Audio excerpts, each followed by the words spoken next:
Bonjour à tous, j'espère que vous allez bien. Je suis vraiment ravie de vous retrouver aujourd'hui pour une nouvelle vidéo sur la chaîne qui va être un update lecture. Je suis trop contente de pouvoir vous le faire puisque c'est une vidéo où je vous parle d'une fin de saga et je suis trop contente d'avoir terminé cette saga. Je vous explique juste après pourquoi. Et une lecture franchement qui n'est pas un coup de cœur mais qui frôle le coup de cœur. Et encore une fois, je l'avais pas vu venir, donc franchement trop contente. Bref, on ne perd pas de temps et on commence tout de suite. Alors, première lecture dont j'aimerais bien vous parler qui permet de clôturer une saga. J'ai mis 64 jours pour le lire. J'ai commencé du coup fin août et j'ai terminé au mois d'octobre, du coup, fin octobre. Il s'agit du tome 4 de Skyward de Brandon Sanderson, donc c'est Rebelle et c'est aux éditions Le Livre de Poche. Vous n'êtes pas sans savoir que Brandon Sanderson, c'est un auteur chouchou pour moi. Je trouve que c'est vraiment le virtuose de l'écriture. Et Skyward, j'ai un petit attachement particulier, c'est sa saga de science-fiction. J'avais adoré le tome 1 Vers les étoiles. Et j'avais un tout petit peu moins aimé les deux tomes suivants, même si ça restait quand même très bien puisque les personnages sont quand même assez sympathiques et assez attachants pour certains. Donc j'avais quand même plutôt bien aimé le tome 2 et le tome 3, malgré le fait que j'avais très envie que ça se passe sur Détritus, puisque le tome 1 se passait à Détritus et le tome 2 et le tome 3 ne se passaient pas à Détritus. Mais du coup, j'avais très hâte de commencer ce tome 4, même s'il me faisait un petit peu peur au vu du fait que mon avis avait un petit peu changé pour le tome 2 et le tome 3, puisque on allait retrouver tous les protagonistes de Détritus justement, avec les nouveaux personnages qu'on a appris à découvrir dans les deux tomes précédents. Donc voilà, je me suis dit que ça allait être top de retomber là-dedans. Du coup, je vous fais quand même un résumé du tome 1. On suit le personnage de Spensa qui vit sur Détritus. Donc Détritus, c'est une planète où a trouvé refuge les humains depuis plusieurs décennies. Et ils sont attaqués depuis des générations par les Krell, qui sont des créatures extraterrestres. Et du coup, Détritus, il y a une flotte de vaisseaux spatiaux qui sont là pour protéger la planète. Et Spensa, son rêve, c'est de devenir pilote en fait dans cette flotte. Sauf que elle est un peu le rebut de la société parce que son père, qui était un pilote chevronné, un jour s'est retourné contre son escadrille et on sait pas trop pourquoi. Mais du coup, sa famille en paye un petit peu les conséquences. Et voilà, le tome 1, c'est comment elle va réussir à contourner un petit peu tout ça pour rentrer dans la formation de pilotage, comment elle va s'intégrer dans cette formation, la formation en elle-même, et du coup les tenants et les aboutissants de cette guerre intergalactique en fait, tout simplement. Donc comme je viens de vous dire, j'avais adoré le tome 1, un peu moins le tome 2 et le tome 3, et là j'attendais beaucoup de ce tome 4, même s'il me faisait très peur. Au vu du fait que j'ai mis 64 jours pour le lire, on va pas se mentir, ça a été un peu compliqué. Je fais une petite parenthèse, je pense que ça s'entend, je parle un peu du nez parce que je suis malade, c'est le 3e jour où je me tape un rhume carabiné, ça va un peu mieux, mais là je viens d'enchaîner quelques éternuements, d'où le fait que mes yeux aient du mal à rester bien ouverts. Et voilà, c'est pas évident de tourner, mais il faut vraiment que je tourne aujourd'hui parce que voilà, qui dit vendredi dit seul jour de la semaine où je peux tourner. Donc bref, je m'excuse par avance pour ma prononciation de nez bouché, mais bon voilà, on n'y peut pas grand chose. Bref, j'étais en train de vous dire que j'avais totalement apprécié de retrouver la plume de Sanderson qui est juste incroyable. Ce que je trouve vraiment dingue, c'est que ça faisait des années, peut-être pas des années, mais ça faisait au moins une année que j'avais pas lu Skyward, et donc même si je me souvenais des personnages, je me souvenais pas de cette plume spécifique à Skyward. Et dès que j'ai lu les premières pages, tout de suite, je suis retombée dans cet univers avec Spensa, avec la façon de parler de Spensa, avec les autres personnages que j'avais trop envie de retrouver qui viennent de Détritus. Ça, c'était vraiment trop chouette. Spensa, c'est vraiment un personnage qui est très impulsive, qui n'arrive pas à suivre les règles. Et en fait, c'est super chouette de la retrouver. Elle a un côté très guerrière, elle a été élevée en partie par sa grand-mère qui lui a raconté toutes les histoires de la terre avec ses guerriers sanguinaires, et elle a un côté dans sa façon de voir les choses très sanguinaire. Donc tout ça j'ai retrouvé et j'ai trouvé ça trop bien. J'ai aussi aimé voir son évolution parce qu'avec tout ce qui se passe du coup dans le tome 2 et dans le tome 3, elle a quand même une belle progression, une maturité qui va se créer malgré le fait qu'elle soit encore un petit peu tête brûlée et qu'elle ait du mal à suivre les règles. On sent qu'il y a quand même quelque chose qui s'est passé et qui l'a fait mûrir tout simplement. Donc tout ça j'ai trouvé ça très chouette. Ce qui me rendait triste, c'est qu'il y avait un personnage principal que j'aime énormément qui disparaissait à la fin du tome 3, et donc j'avais peur que ça me manque, sauf que finalement il y a un petit retournement de situation qui ne m'a pas énervée, je tiens à le préciser, parce que des fois il y a des retournements de situation qui sont énervants pour moi, et là ça m'a pas du tout énervée, et en fait j'ai trouvé ça trop cool parce que du coup mon petit cœur qui saignait, la plaie s'est refermée, on va dire. Donc c'était très chouette. Mais, parce que bien évidemment, il y a un mais, si j'ai mis 64 jours pour le lire, c'est pas pour rien. Déjà, parce que ma vie actuelle, je vous dis, je l'ai commencé fin août, donc je commençais tranquillement à fignoler de préparer ma rentrée, et après c'était la première période, donc autant vous dire que le boulot, le rythme avec les enfants, tout ça, ça a été assez intense en fait, tout simplement. Sans parler du fait que le mois de septembre a été pourri sur bien des aspects, et donc la lecture est passée un petit peu à la trappe. Donc tout ce contexte-là a fait que j'avais pas forcément énormément de temps pour lire, et surtout, je n'ai pas du tout éprouvé, c'est faux ce que je dis, je mets une petite nuance. C'est surtout que sur les 2 tiers du livre, je n'ai éprouvé aucune frénésie de lecture.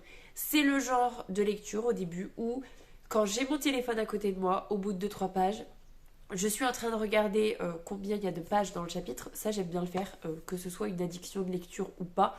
Pour l'addiction de lecture, c'est vraiment le fait de vouloir savoir quand est-ce que ça va passer un autre chapitre pour que ça aille plus vite. Je sais pas pourquoi je fais ça, mais je le fais.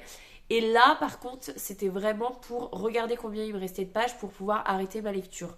Parce que lire un chapitre, c'était suffisant pour moi, et très vite, j'avais envie d'aller scroller sur mon téléphone et de passer à autre chose. D'où le fait que je l'ai lu en parallèle de je ne sais plus quel roman. Je l'ai mis en pause pendant une dizaine de jours au moins pour lire autre chose, parce qu'en fait, je ne lisais plus. Le fait que je n'avançais pas dans cette lecture, que je lisais un chapitre tous les 3 jours, en fait j'avançais pas, et j'étais super frustrée parce que voilà, le contexte faisait que c'était pas forcément évident, et je pouvais même pas me réfugier dans la lecture pour souffler un petit peu, puisque soit je ne lisais pas, soit ça me transportait pas en fait. Donc ça a été vraiment un paradoxe de retrouver cette plume, retrouver ces personnages que j'aime vraiment énormément, mais pas d'entrain pour la lecture. Donc très compliqué.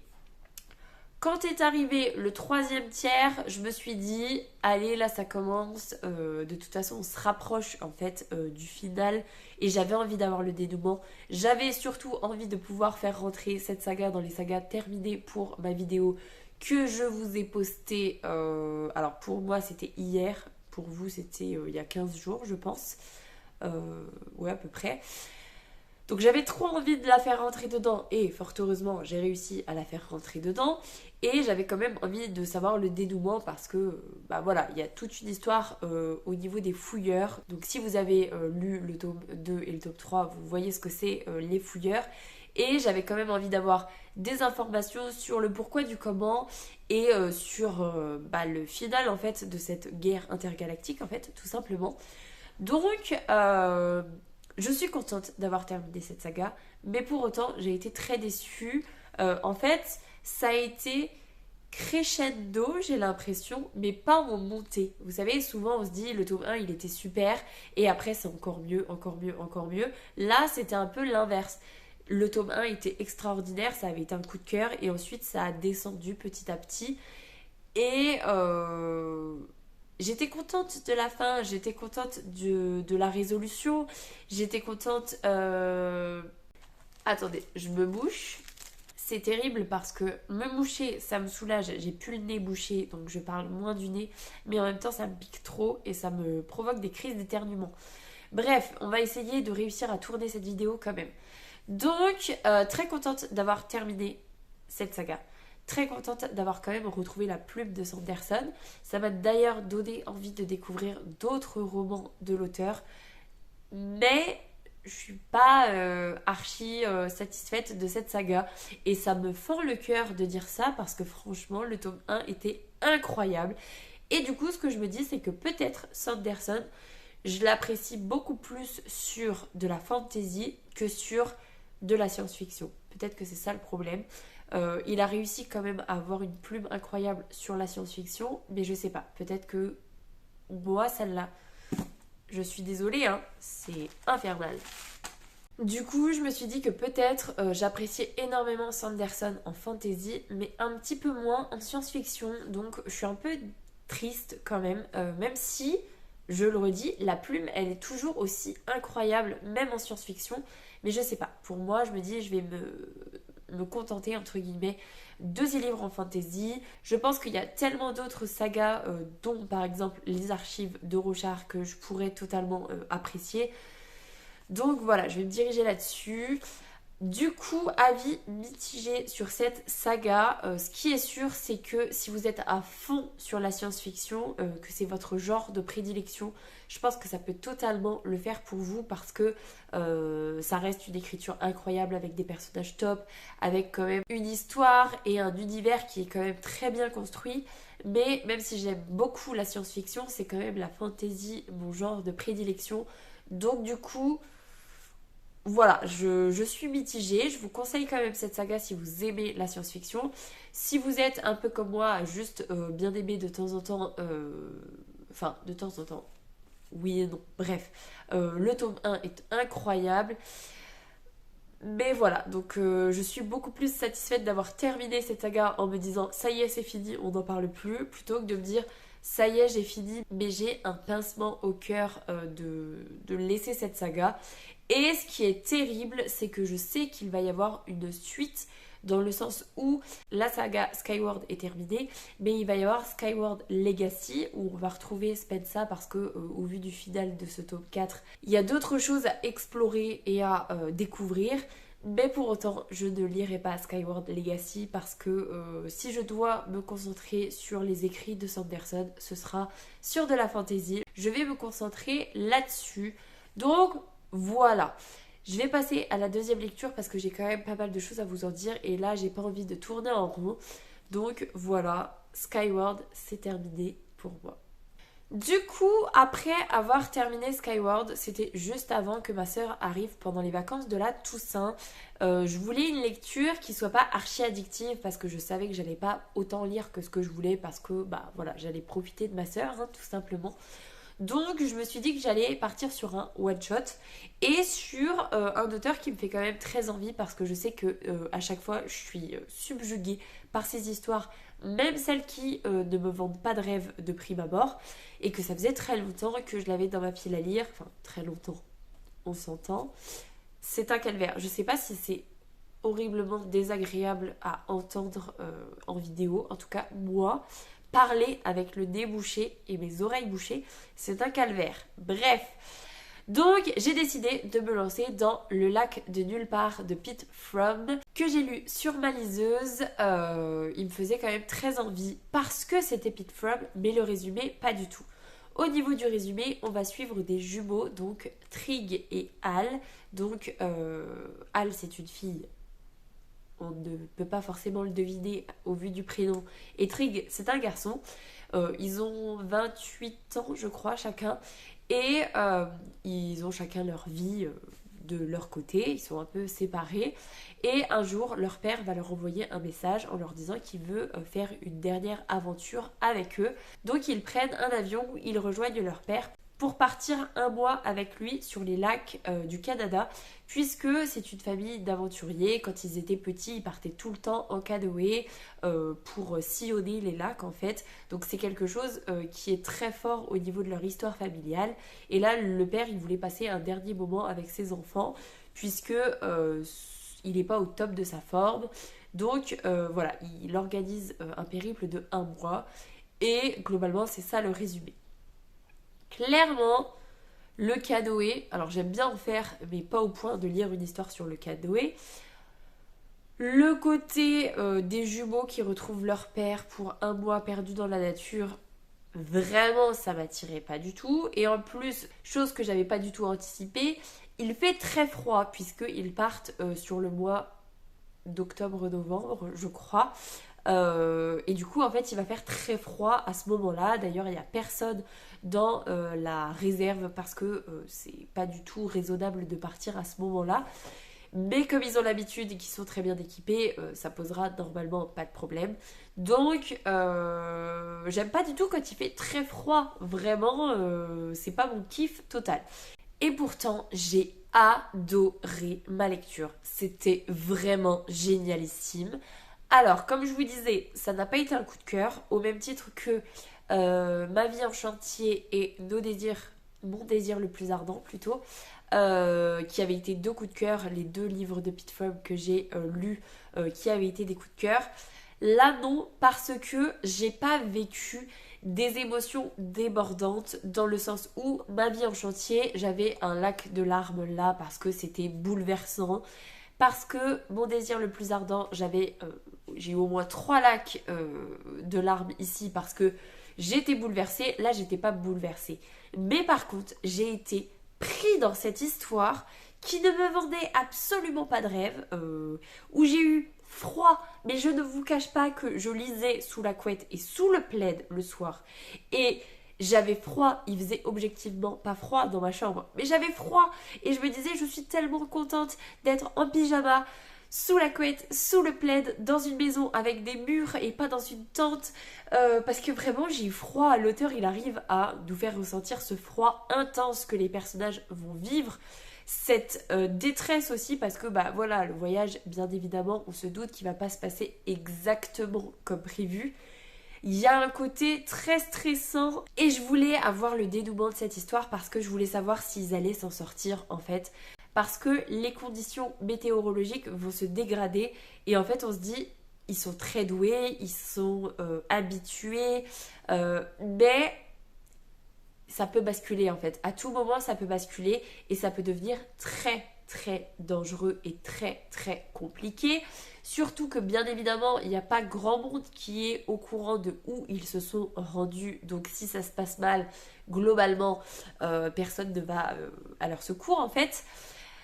Franchement, j'étais captivée. J'ai adoré le personnage de Trig et de Hal, qui ont une dynamique de jumeaux, justement, qui vont se retrouver après quelques années de séparation, mais où il y a quand même ce lien de jumeaux, en fait, qui va se reformer, tout simplement. Cette dynamique familiale, les révélations aussi familiales qu'on va faire, parce que, bien évidemment, comme quasiment toutes les familles, il y a des histoires cachées, des découvertes qui vont être faites et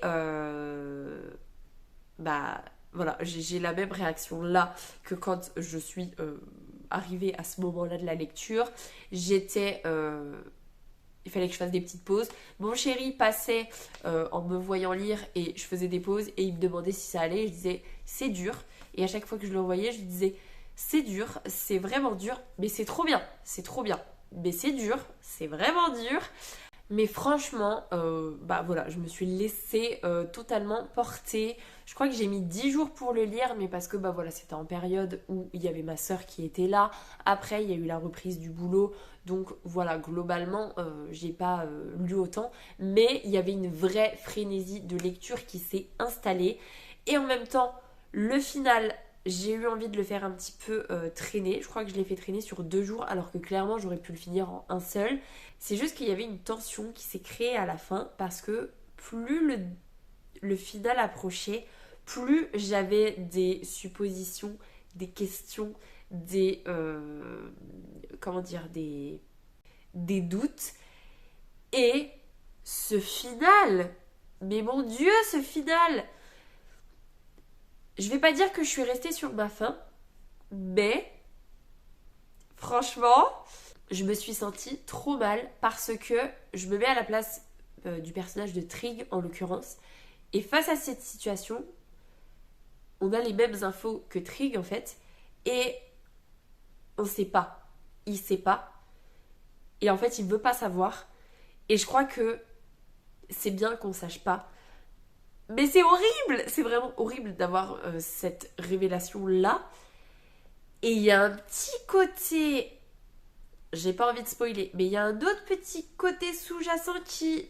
En fait, l'auteur, il fait ça vachement bien parce que il va disséminer 2-3 petits indices sans que ce soit clair pour nous laisser un peu dans le flou concernant, du coup, ce qui s'est vraiment passé là-bas.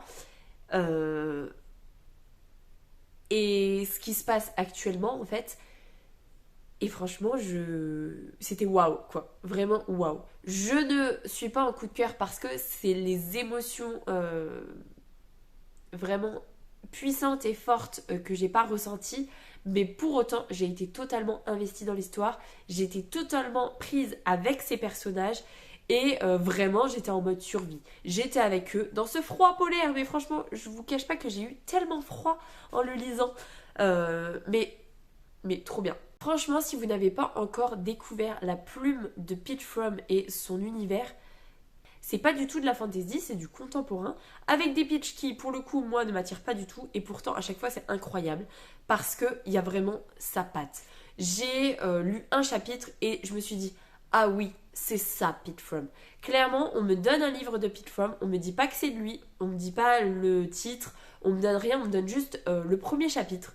Je lis le premier chapitre, je suis capable de vous dire c'est Peach From qui a écrit ce roman-là, parce qu'il a une patte bien distinctive. C'est un petit peu, je fais un parallèle musical, comme Coldplay. Je trouve que Coldplay, au niveau musical, il y a un truc qui fait que c'est eux. Même si on n'a jamais entendu les nouvelles chansons, on va entendre une chanson de eux sans savoir, on va se dire... Je pense que c'est Coldplay et effectivement parce qu'il y a une patte. Et bah là, Peach From, c'est exactement la même chose. Et moi j'adore ce style d'écriture, j'adore cette patte et j'adore qu'on m'embarque à fond dans une histoire qui ne m'attire, mais alors pas du tout, qui ne me parle de prime abord, pas du tout, et qui me met une claque aussi. Parce que franchement, c'était une claque pas possible. Et du coup, je vais m'arrêter là parce que je pourrais être en boucle dessus. Mais je vous conseille chaudement Le Lac de Nulle Part. Même si le résumé ne vous tente pas, foncez parce que ça vaut totalement le coup. Et en plus, je pense que pour la période hivernale, c'est totalement approprié, clairement. Donc, n'hésitez pas une seule seconde. Du coup, voilà pour mes 2 dernières lectures. Oui, mes 2 dernières lectures, donc une que j'ai fait traîner pendant beaucoup trop longtemps et une qui m'a totalement captivée, donc c'est l'update lecture un peu, avec un peu de tout, mais un one shot, donc pas de nouvelle saga et une saga terminée, donc ça en soi je suis très contente. Bref, je vais vous laisser là-dessus, j'espère que cette vidéo vous aura plu, si c'est le cas n'hésitez pas à mettre un petit pouce dans les airs, à vous abonner à la chaîne et à venir discuter avec moi en commentaire, ça me fera super plaisir. Pour les plus timides, un petit emoji tigre, ce sera très apprécié. En attendant, je vous souhaite une très belle semaine, de très belles lectures et je vous dis à la semaine prochaine. Salut!